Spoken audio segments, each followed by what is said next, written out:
Olá, muito boa tarde. Estamos aqui mais uma vez reunidos para o estudo do livro Os Médios, livro de Allan Kardec. Hoje vamos estudar o episódio 5. Relembro que estamos a estudar ainda a primeira parte, o maravilhoso e o sobrenatural. Hoje estudaremos os itens 12, 13, 14, 15, 16 e também 17. Mas antes de iniciar o estudo, quero pedir autorização ao nosso irmão maior, nosso Mestre Jesus, nosso guia espiritual, ao mentor deste trabalho, ao meu guia, aos nossos amigos espirituais, de quem vão ouvir, quer seja neste plano, quer seja no plano espiritual. Tenhamos paz neste tudo e amor, que é o principal. Obrigado. E que assim seja.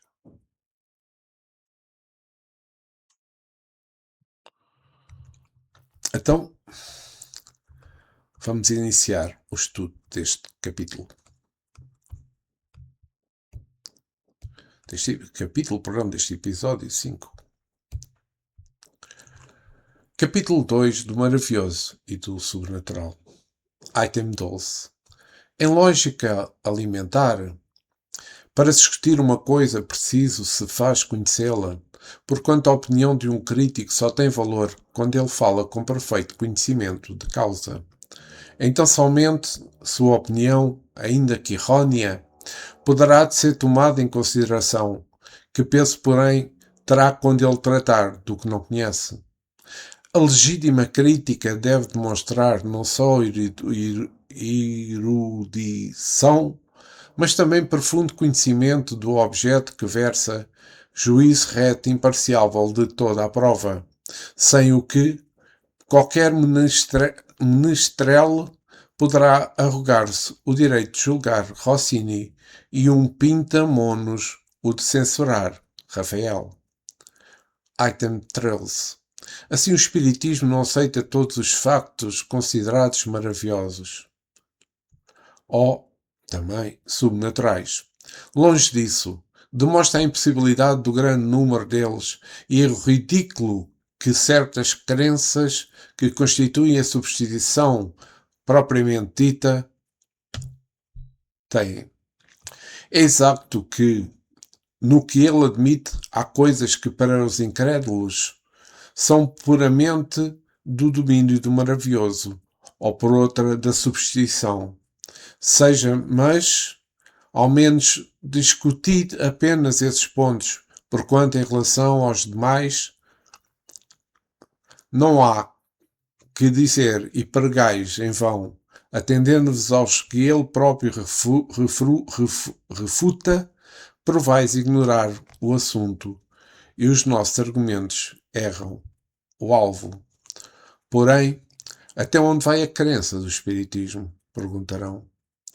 Lede, observai e sabê-los eis. Só com o tempo e o estudo se adquire o conhecimento de qualquer ciência. Ora, o Espiritismo, que entende com as mais graves questões da filosofia, com todos os ramos da ordem social, que abrange tanto o homem físico como o homem moral, é, em si mesmo, uma ciência. Uma filosofia que já não podem ser apreendidas em algumas horas, como nenhuma outra ciência. Tanta puerilidade haveria em se querer ver o espiritismo numa mesa gigante, com a física em alguns brinquedos de criança. A quem não se limita a ficar na superfície, são os necessários. Não algumas horas somente, mas meses e anos, para lhes sondar todos os arcanos. Por aí se pode apreciar o grau de saber e o valor da opinião dos que se atribuem o direito de julgar. Por aí se pode apreciar o grau de saber e o valor da opinião dos que se atribuem o direito de julgar. Esta frase é importante, mas vou continuar. Porque viram uma ou duas experiências, as mais das vezes por distração ou por divertimento. Dirão eles com certeza que não lhes sobram lazeres para congregarem a tais estudos todo o tempo que reclamam. Está bem, nada a isso os constrange. Mas quem não tem tempo de aprender uma coisa não se mete a discorrer sobre ela, ainda menos a julgá-la, se não quiser que o aceitem de leviano. Ora, quanto mais elevada seja a posição que ocupemos na ciência, tanto menos escusável é que digamos levianamente de um assunto que desconhecemos.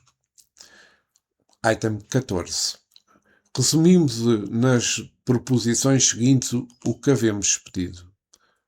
Primeiro, todos os fenómenos espíritas têm por princípio a existência da alma, sua sobrevivência ao corpo e suas manifestações. Segundo, fundando-se numa lei da natureza, esses fenómenos nada têm de maravilhosos, nem de sobrenaturais, no sentido vulgar dessas palavras. Terceiro, muitos factos são tidos por sobrenaturais, porque não se conhecem a causa. Atribuindo-se uma causa, o Espiritismo os repõe no domínio dos fenómenos naturais. Quarto, entre os factos qualificados de sobrenaturais, muito há cuja impossibilidade o Espiritismo demonstra, incluindo-os em número das crenças supersticiosas. Quinto, se bem reconhece a fundo de verdades em muitas crenças populares, o Espiritismo de modo algum dá celeridade a todas as histórias fantásticas que a imaginação há criado. Sexto, julgar o Espiritismo pelos factos que ele não admite é dar prova da ignorância e tirar valor à opinião emitida. Sétimo, a explicação dos factos que o Espiritismo admite de todas as causas e sequências morais forma toda uma ciência e toda uma filosofia que reclamam um estudo sério, perseverante e também aprofundado. Oitavo, o Espiritismo não pode considerar crítico sério senão aquele que tudo tenha visto, estudado e profundamente, com a paciência e com a perseverança de um observador consciencioso, que do assunto saiba tanto quanto qualquer adepto instruído. Que haja, por conseguinte, aurido dos seus conhecimentos algures, que não nos romances da ciência, aqueles a quem não se possa opor facto algum que lhes seja desconhecido. Nenhum argumento de que já tenha cogitado e cuja refutação faça, não por mera negação, mas por meio de outros argumentos mais perentórios. Aquele finalmente que possa indicar para os factos averiguados causa mais lógica do que a que lhe aponta o Espiritismo. Tal crítico ainda está por aparecer. Item 15. Pronunciamos há pouco a palavra milagre. Uma ligeira observação sobre isso não virá fora de propósito neste capítulo, que trata do maravilhoso. Na sua acessão primitiva e pela sua etimologia, peço imensa desculpa, o termo milagre significa uma coisa extraordinária, coisa admirável de se ver. Mas como tantas outras, a palavra se afastou do sentido originário. E hoje por milagre se entende, segundo a Academia, um acto de poder divino, contrário às leis comuns da natureza. Tal com efeito a sua acessão usual, e apenas por comparação e por metáfora, ela é aplicada às coisas vulgares, que nos surpreendem e cuja causa se desconhece. De modo de nenhuma forma entra em nossas cogitações indagar se Deus há julgado útil, em certas circunstâncias, derrogar as leis que ele próprio estabelecera. Nosso fim é, unicamente, demonstrar que os fenómenos espíritas, por mais extraordinários que sejam, de maneira alguma derrogam essas leis que nenhum caráter têm miraculosos, do mesmo modo que não são maravilhosos ou sobrenaturais. O milagre não se explica. Os fenómenos de espíritos, ao contrário, explicam-se racionalizimamente. Palavra tão estranha esta. Bem, vou continuar a ler este capítulo. Não são, pois, milagres, mas sim feitos, cuja razão de ser se encontra nas leis gerais. O milagre apresenta ainda outro caráter, o de ser insólito e isolado. Ora, desde que o facto se reproduz, por assim, à vontade e por diversas pessoas, não pode ser um milagre. Todos os dias a ciência opera milagres aos olhos dos ignorantes. Por isso é que outrora os que sabiam mais do que o vulgo passavam por feiticeiros. E como se entendia então que essa ciência sopra-humana vinha do diabo, queimavam-nos. Hoje, que já estamos muito mais civilizados, graças a Deus, eles apenas são mandados para os hospícios. Se um homem realmente morto, como dissemos no começo, ressuscitar com intervenção divina, haverá aí um milagre. Por isso é contrário às leis da natureza. Peço imensa desculpa,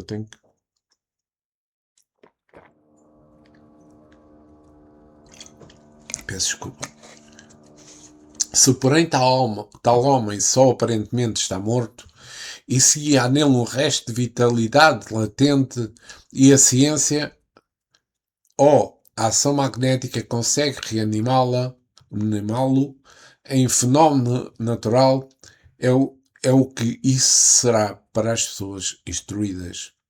Todavia, aos olhos do vulgo ignorante, o facto passará por milagroso e o ator se verá perseguido a pedradas ou venerado, conforme o caráter dos indivíduos.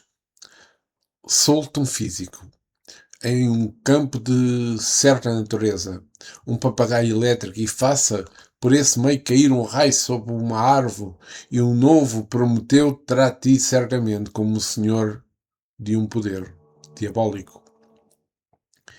E seja dito de passagem, Prometeu nos aparece muito singularmente ter sido um reprecursor de Franklin, mas Josué, mantendo os movimentos do Sol ou antes da Terra, esse teria operado verdadeiro milagre, porquanto não conhecemos magnetizador algum, dotado de tão grande poder para realizar tal prodígio. De todos os fenómenos espíritos, o mais extraordinário é incontestavelmente o da escrita, o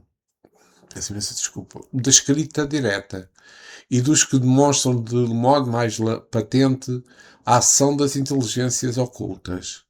Mas de circunstância de ser esse fenómeno produzido por seres ocultos,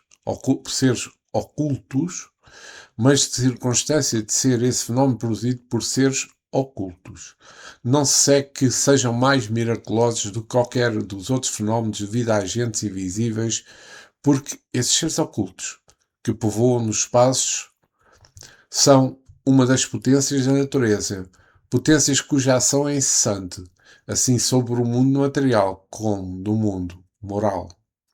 Esclarecendo-nos por relação a essa potência, o Espiritismo nos dá a explicação de uma imensidade de coisas inexplicáveis e inexplicáveis por qualquer outro meio, e que, a falta de toda a explicação, passaram por prodígios no tempos antigos. Do mesmo modo que o magnetismo, ele nos revela uma lei, se não desconhecida, pelo menos mal compreendida, ou mais certamente, uma lei que se desconhecia, embora se lhes conhecessem os efeitos, visto estes sempre se reproduzirem em todos os tempos, tendo a ignorância da lei gerado a superstição. Conhecida ela, desaparece o maravilhoso e os fenómenos entram na ordem das coisas naturais. Eis porque, fazendo que uma mesa se mova, ou que os mortos escrevam, ou que os espíritas não operem maior milagre do que opera um médico que restitui a vida a um moribundo ou a um físico que faz cair o raio. Aquele que pretendesse, por meio da ciência, realizar milagres, seria ou ignorante do assunto, ou embusteiro. Ponto 16. Os fenómenos espíritas, assim como os fenómenos magnéticos, antes que se reconhecessem a causa, que se conhecessem a causa, tiveram de passar por prodígios.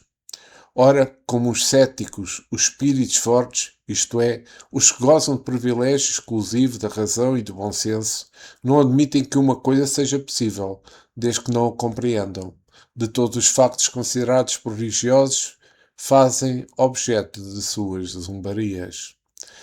Pois que a religião conta grande número de factos desse género, não creem na religião. E daí a incredulidade absoluta, o passo. A incredulidade absoluta, o passo é muito curto. Explicando a maior parte deles, o espiritismo assinala uma razão de ser. Vem, pois, é auxílio da religião, demonstrando a possibilidade de muitos que, por perderem o caráter de miraculosos, não deixam, contudo, de ser extraordinários, e Deus não fica sendo menor, nem menos poderoso, por não haver derrogado as suas leis.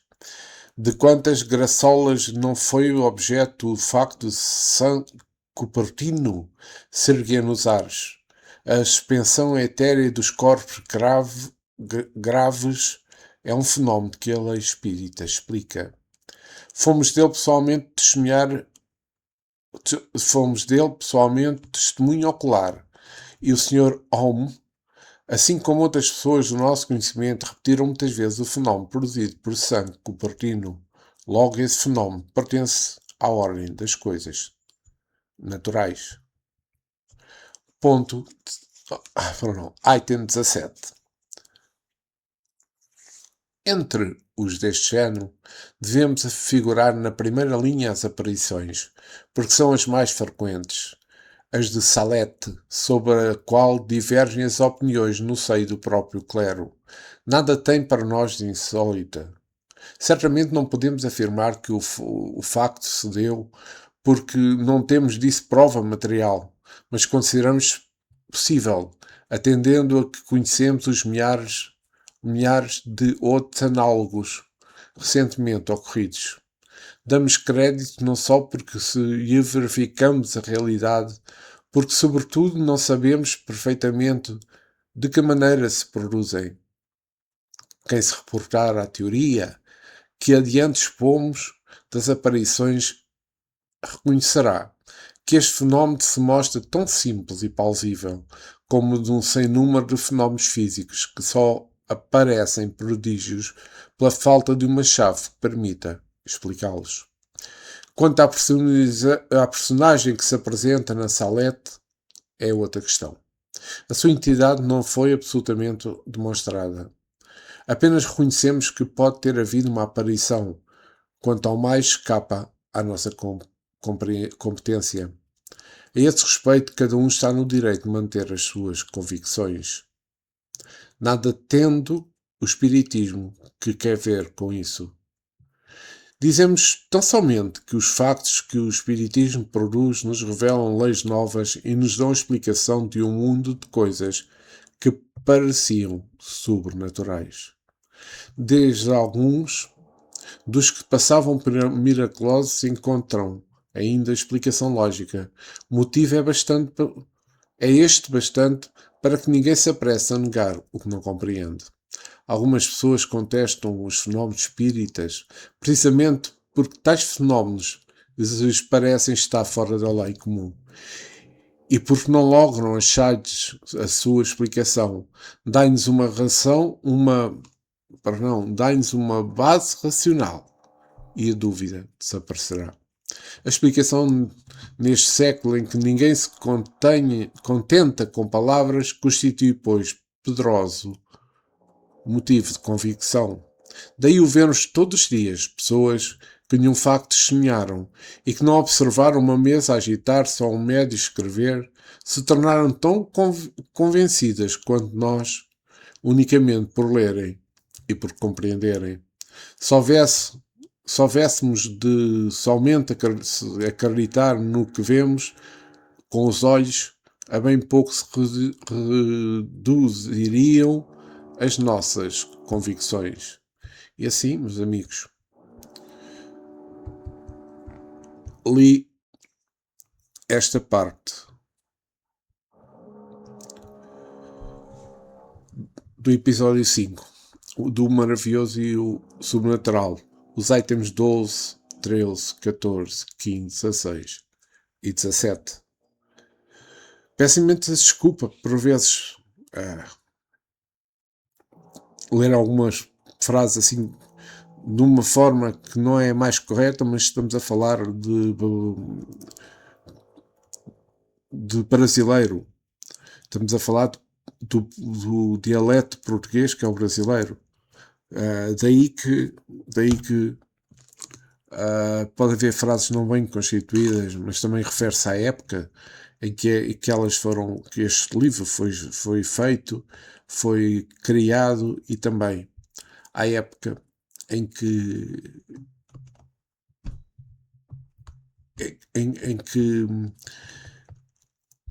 Allan Kardec, ou seja, estamos no século XVIII, em que Allan Kardec tenta explicar da melhor forma, mas por vezes as palavras, as formas de constituir as frases naquela época são muito diferentes de agora. Principalmente passando o brasileiro para português. Irei tentar nas próximas ver se consigo colocar em português de Portugal, para ser mais fácil a constituição e a leitura, principalmente. Então, agora parei de ler capítulo 12 ao 17. Eu quero fazer aqui uns pequenos realces. O Espiritismo não aceita todos os factos considerados maravilhosos ou sobrenaturais, escreveu Allan Kardec. É claro que não aceita. O Espiritismo não aceita todos os factos considerados maravilhosos e sobrenaturais, mas sim o Espiritismo estuda-os de uma forma racional para identificar as leis naturais que os regem, distinguindo fenómenos espíritas genuínos de superstições e crendices, sendo que muitos factos tidos como milagres ou sobrenaturais são, para a doutrina espírita, efeitos das leis naturais, ainda não compreendidas. Então temos aqui os pontos-chave desta frase, é que usa a razão e do bom senso. O Espiritismo aplica, como sabemos, a razão e a lógica para estes fenómenos, rejeitando aqueles que não se encaixam em leis naturais, o que são frutos, por vezes, da imaginação, são frutos da má-fé também, ou superstição. Temos os fenómenos naturais. Para o Espiritismo, tudo o que existe e ocorre tem uma causa e segue leis naturais. Portanto, fenómenos antes considerados sobrenaturais são desmistificados e passam a ser entendidos como naturais, embora possam ser complexos. Então, a diferença de milagre. O Espiritismo não crê em milagres, pois estes são vistos como eventos fora das leis naturais. Os fenómenos espíritas, por outro lado, têm efeitos explicáveis por leis naturais, gerais. Temos a rejeição das histórias fantásticas. É claro que a doutrina espírita não endossa todas as histórias fantásticas da imaginação popular, classificando muitas delas como superstição. Sobretudo nesta frase há algo que eu realço: a necessidade do estudo.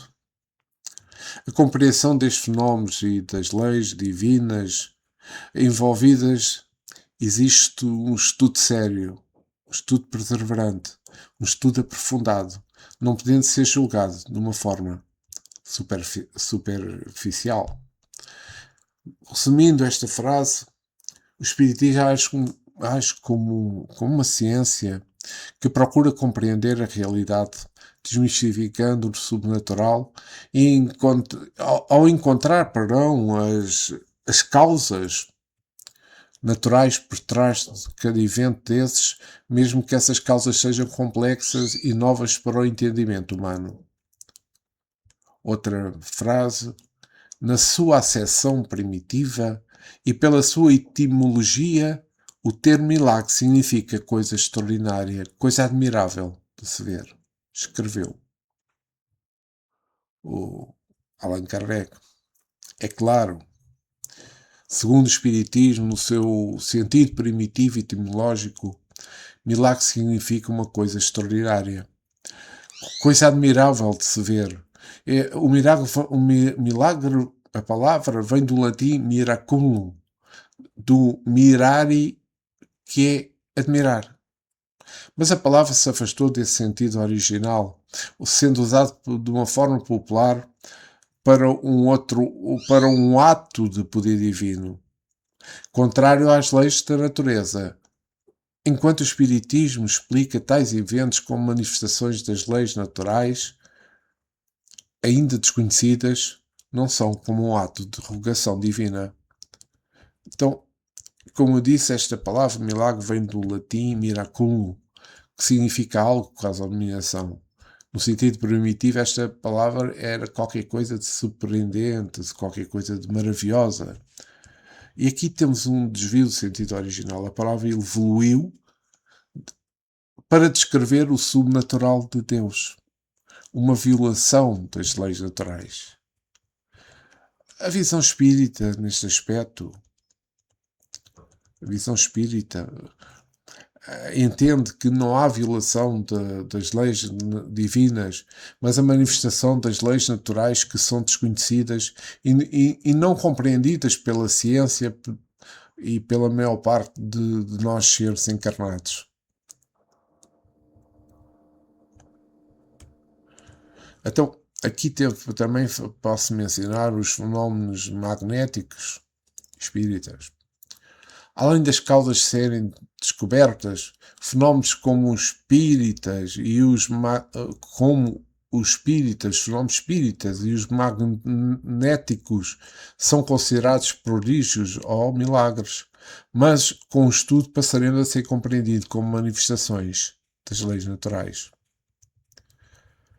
Outra frase que eu dou realce: os fenómenos espíritas, assim como os fenómenos magnéticos, antes de se conhecerem a causa, tiveram de passar por prodígios.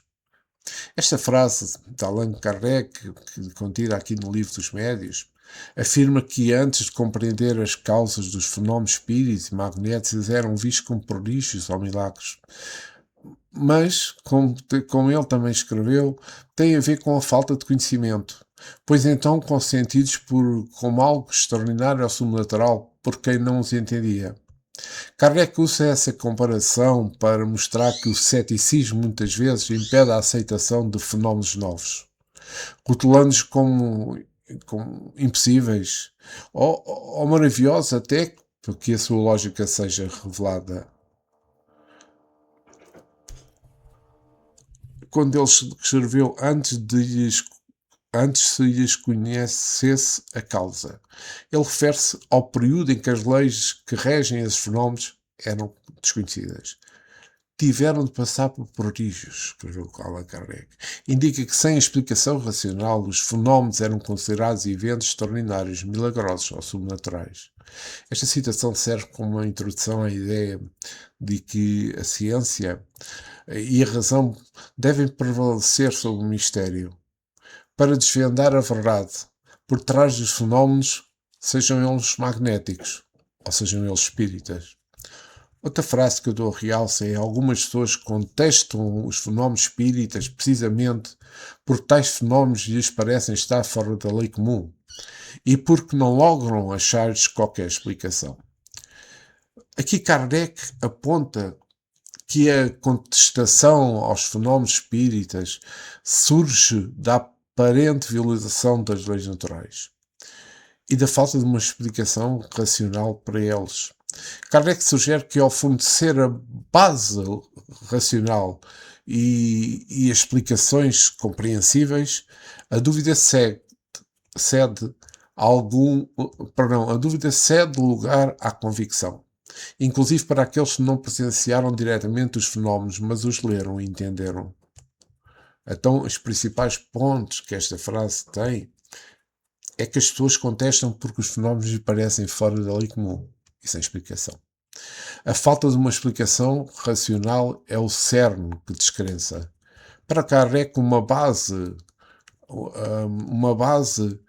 racional sólida é o poderoso motivo de convicção, capazes de eliminar a dúvida. E, assim como testemunhar no evento, ler, compreender a explicação por trás de um fenómeno pode gerar convencimento. A frase destaca que o desafio do espiritismo não está nos fenómenos em si, mas na necessidade de compreendê-los e explicá-los de forma lógica para que sejam aceitos, transformando o ceticismo em crença. Então, vamos refletir um pouco. Porque não se poderia fazer ideia de que o espiritismo somente com bases no que se pode observar como os efeitos físicos? Porque não se poderia fazer ideia do que é o espiritismo somente com base no que se pode observar dos efeitos físicos? Então aqui não se pode ter uma ideia completa do espiritismo e quem tem é completamente irracional, porque não pode ser uma ideia do espiritismo apenas pelos seus efeitos físicos, porque o espiritismo, como doutrina, vai além do físico, abrangendo a imortalidade da alma, a reencarnação, a comunicação entre os seres desencarnados e o desenvolvimento moral, elementos que não podem ser deduzidos unicamente da observação de um corpo. Então, o que é que os efeitos físicos não mostram sobre o espiritismo? A imortalidade da alma, como eu realcei. O espiritismo ensina que a alma é imortal e continua a existir após a morte do corpo físico, mantendo as suas características. Isto é um conceito espiritual e não um efeito físico observável. Fala também em reencarnação e evolução espiritual. A doutrina defende que os espíritos reencarnam para evoluir intelectualmente, o que é uma explicação para o desenvolvimento humano, não algo que possa ser visto fisicamente. A natureza dos espíritos também. Os espíritos não são entidades incorpóreas, sem forma ou consciência, mas elas para o espiritismo são sim almas que após o desencarne continuam com a sua personalidade, preferências e defeitos.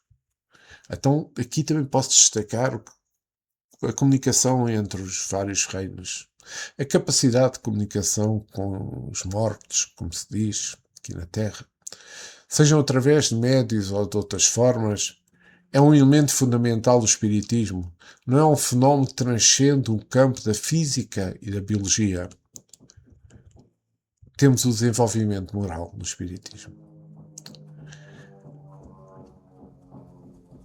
E aqui realça a moralidade, a caridade, o aprendizado contínuo dos espíritos com o caminho para a sua evolução.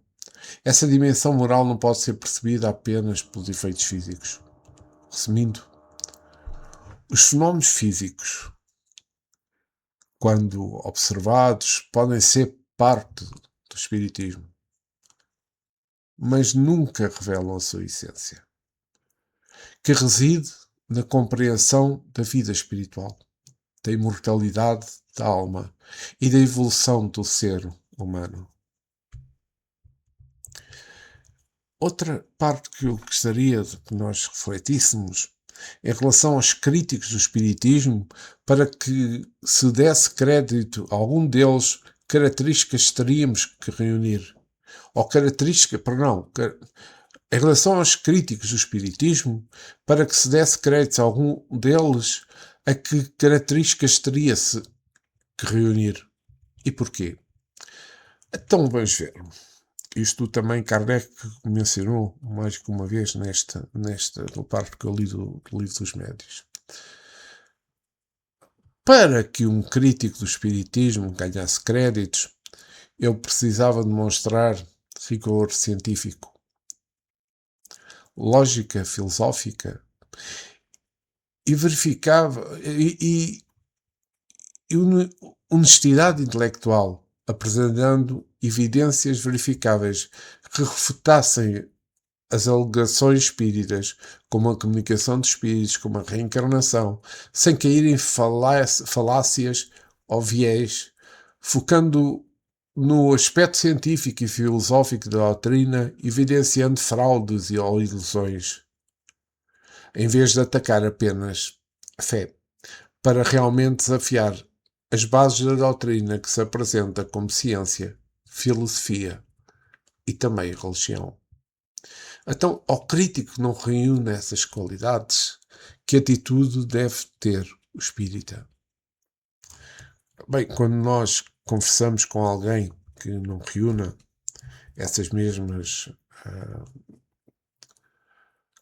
qualidades, um espírita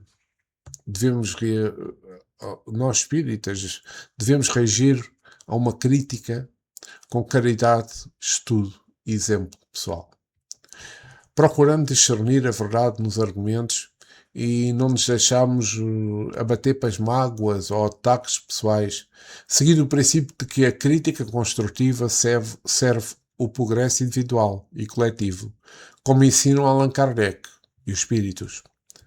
Resumindo, um crítico sério teria que apresentar provas concretas e bem fundamentadas, utilizando a ciência e a filosofia para refutar os pilares da doutrina, demonstrando que a credibilidade e imparcialidade em vez de apenas negar a fé. Então, como é que nós poderíamos diferenciar a crítica da calúnia? Quando a crítica é fundamentada, deve ser encarada como um fermento em massa, uma oportunidade de crescimento e aprimoramento.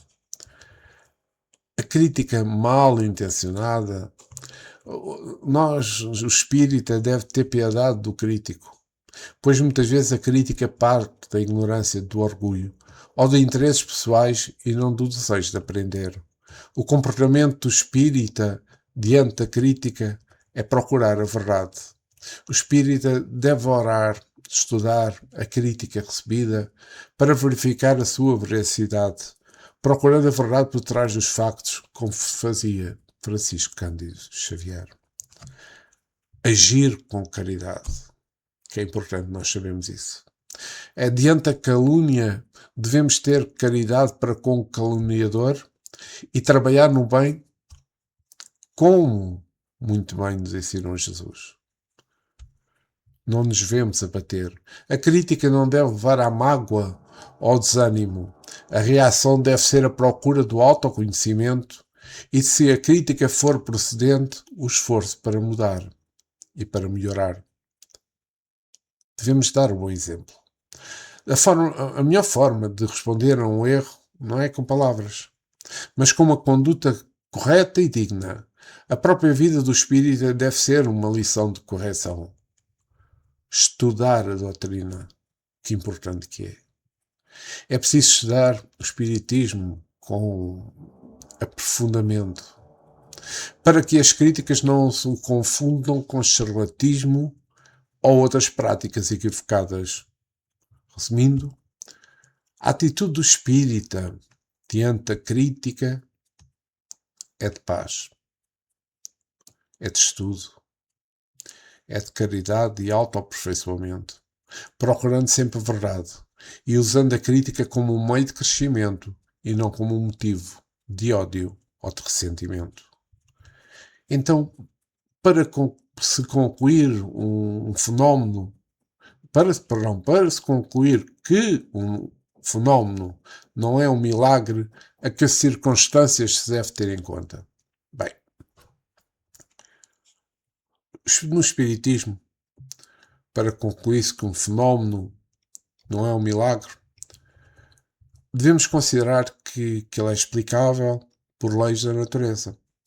Mesmo que não totalmente, que elas não sejam totalmente compreendidas ainda por nós. É necessário verificar se o evento não contraria as leis divinas. Se pode ser resultado da mediunidade ou da intervenção dos espíritos. Por vezes acontece. Ou muitas vezes acontece. E se há a possibilidade de o conhecimento científico e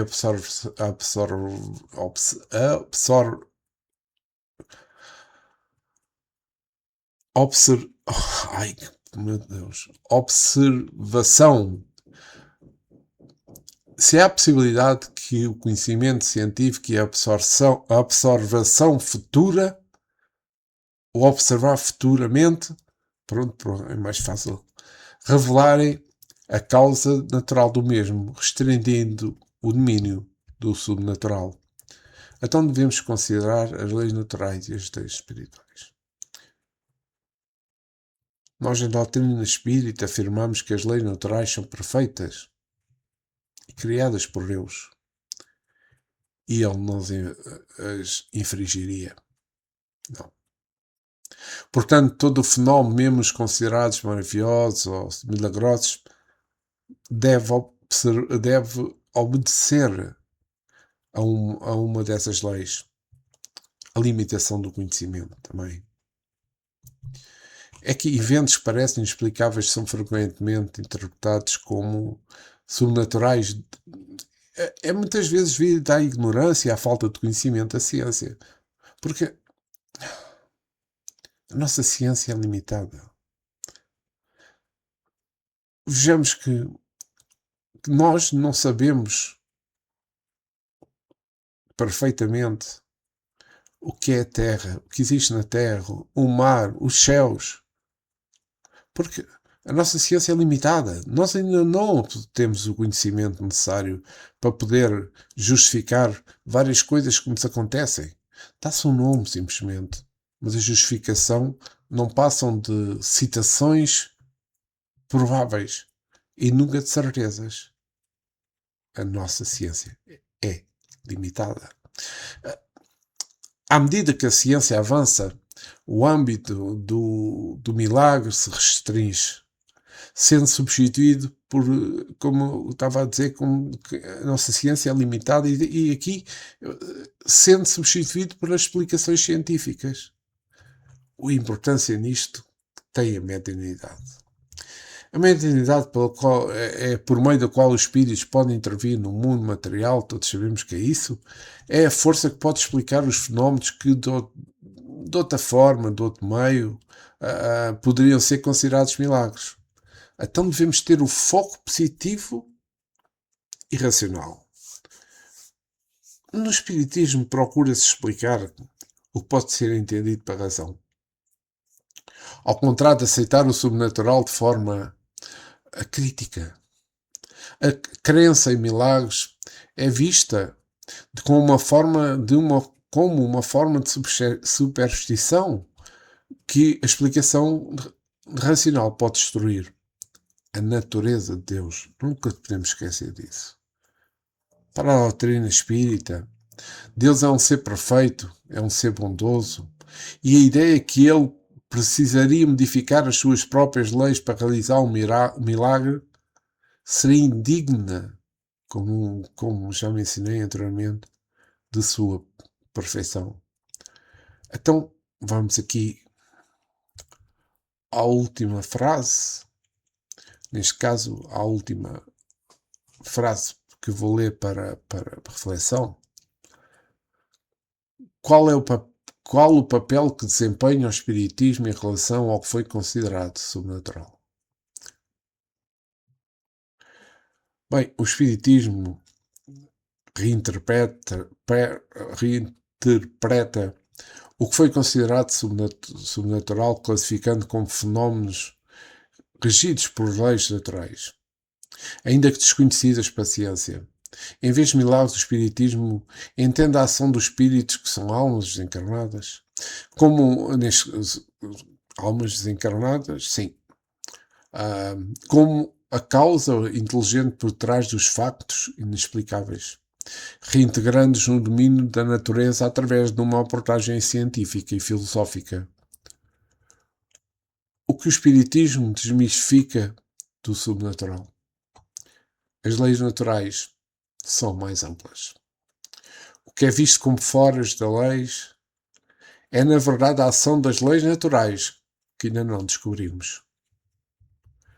Os fenómenos inexplicáveis são explicáveis.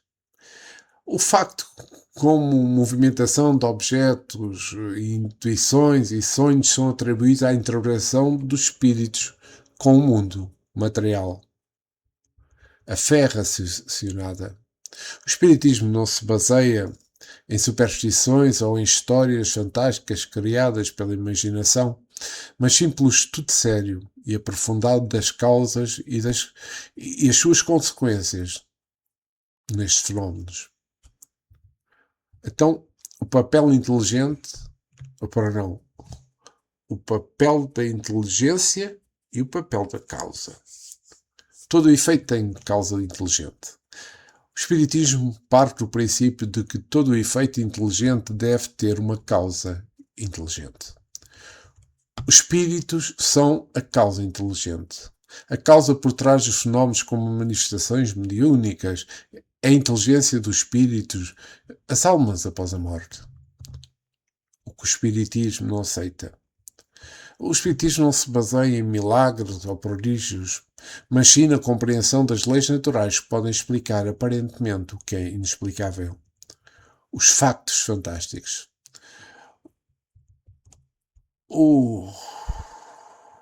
A doutrina espírita não aceita histórias fantásticas, mesmo que estas tenham um fundo de verdade popular, pois elas são consideradas o resultado de imaginação descontrolada.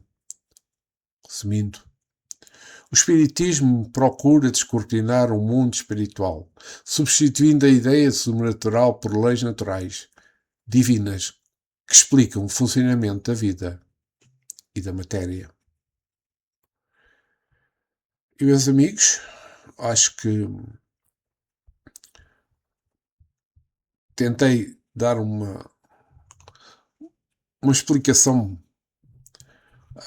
sobre o que Kardec escreveu neste capítulo 2, nos itens 12 a 17. Tentei dar uma explicação sobre isso, a explicação lógica do Espiritismo, apesar das palavras de Allan Kardec, como eu disse, são um pouco confusas por vezes, mas tem a ver com a construção das frases, mas eu acho que o que eu disse, que o que eu estudei, que o que eu transmiti, em resumo desta parte que li do Livro dos Médios, é simples, é de fácil compreensão e realmente reflete que o Espiritismo vem-nos trazer verdades sobre várias situações que popularmente eram considerados milagres, que eram considerados coisas fantásticas, tendo em conta que nós, no nível de evolução que estamos neste momento no planeta Terra, ainda não temos conhecimentos de muitas coisas. Tanto que, se nós virmos, nós nem temos conhecimento do corpo humano. Conhecemos parte do corpo humano, mas existem órgãos no corpo humano que são completamente desconhecidos. E estamos a falar da ciência. E é óbvio que quando entramos no estudo da filosofia espírita, nós percebemos que temos vários corpos. Temos o perispírito. Ou seja, o nosso corpo aqui na Terra é como uma cebola. Tem vários corpos. E no meio está o perispírito, que é o nosso corpo espiritual. Para quem está a começar a estudar o livro dos médiuns, para quem quer perceber o que é mediunidade, queremos e estamos a estudar e que iremos continuar a estudar cada vez mais detalhada, de forma detalhada, irão compreender muito bem estes atos, esta ciência, esta filosofia que é o Espiritismo. Espero que tenha sido de vosso agrado. Dentro daquilo que estamos ainda no princípio, na primeira parte, tentei dar explicações que fossem mais lógicas. Espero que tenha sido de vosso agrado este estudo. Voltarei para a semana com o episódio 5. Mas antes, quero agradecer ao nosso Mestre Jesus, aos nossos amigos espirituais, ao mentor deste trabalho,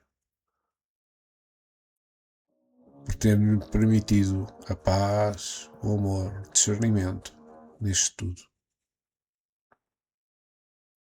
que espero que tenha sido de vosso agrado. Fiquai connosco, agora e sempre, e que assim seja.